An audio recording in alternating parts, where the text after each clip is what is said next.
Hey everybody, welcome to another episode of the Daily D. Today's topic is appreciation. So this morning I was listening to a podcast, and the podcast was with this lady who was from North Korea, who was raised in North Korea up until about age 13, and in those 13 years she experienced a lot, and she shared a lot of that experience of how somebody in a dictatorship, in a country that's run by a dictator, a country who basically tells you what you can eat, where you can sleep, when you can sleep, what you can wear, how you can cut your hair, how how much you can eat, where you can work, how much you can make, what to believe, what faith you can have.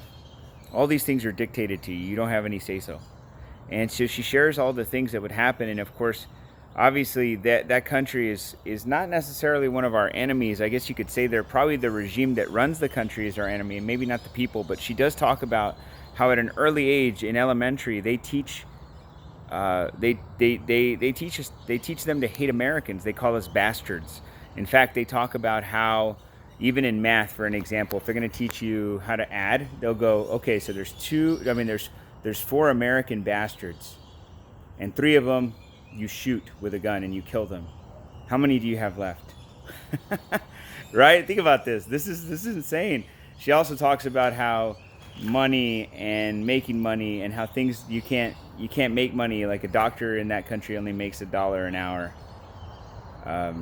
and that couldn't feed much, right? Obviously here. But anyways, the reason I'm sharing this for you is because it really brings to light the appreciation that I have for what we have in this country. And we are somewhat blessed even to have a political system that maybe we not like right now. At least there's one that we can believe in and we can try to work through, and at least there's processes and checks and balances that we can work through. We have the ability to have our own prayers, to have our own dreams, our own goals, our own ambitions. We don't have to be dictated those things. Imagine that. Isn't that a crazy thing to think that things like that we take for granted? You know, how many people didn't vote in this past election? How many people don't get up in the morning because they're on some sort of government assistance? How many people depend on someone else, like the government, to take care of them? How many people wish for that, pray for that? How many people don't work because of silly things like obesity, because they decided they were going to eat too much, right? When people in other countries are literally starving and the government does nothing about it.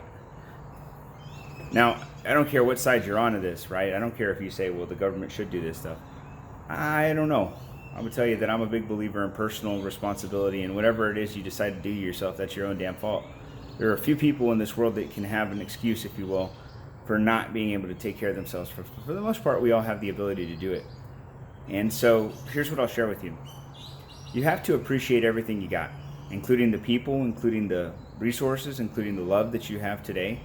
Not only just in politics or our country or government, but let's just appreciate what's going on in our own world, right? The ability to breathe air in our lungs, the ability to see, the ability to talk, the ability to walk, the ability to move, right? Some people, by the way, just think about it this way.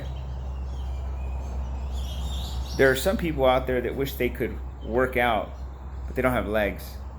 And there's some people out there who have legs that don't work out. Gosh, isn't that such a powerful statement? Some people wish they could do things that we could do, and yet the people that can do them take them for granted. You got to appreciate things in life. You have to take a good perspective is really just to say, what is it that I get to do today that, regardless if I'm happy about it or not, somebody else would pray to have, somebody else would pray to be able to do. Going to work is something that you can say that for. You know, my ability to get up and go to work. Some people don't have a job. Some people pray they had a job. Some people hate their job. Some people don't make much money, and they don't make much money not because they're bad people, because they've been lied to. They've been tricked into thinking that, well, I won't go there. Let's just say that you have the ability to do a lot, and you should not take that stuff for granted. You should be rejoicing. You should be celebrating. You should be excited in some respects for all the things that you did. I'm so thankful, by the way, for my ability to do so many things, but more importantly, I'm thankful I think I'm most thankful for today the ability to have life. My ability to have life. And a life by design. I'm so thankful. I hope you change your expectations today for appreciations. I hope you respect the things that you have, and wish you nothing but health, wealth, and nothing but success today. And most importantly, freedom. Thank you.